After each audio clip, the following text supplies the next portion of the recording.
My name is Robert Njiru. I work with a company called Machinery and Allied Products Limited.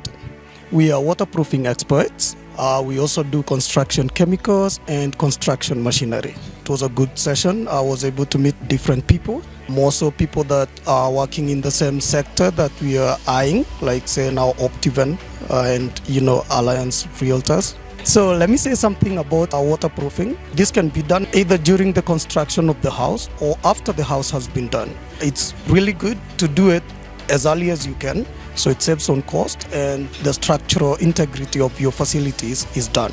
So we are in industries like hotels, manufacturing plants, dairies. When we come to residential, we do swimming pools, water tanks, basements, roofs.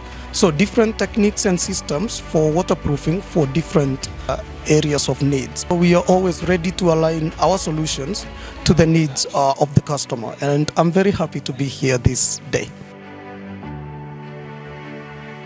I invite more people. Us as a company will be willing to participate as much as we can.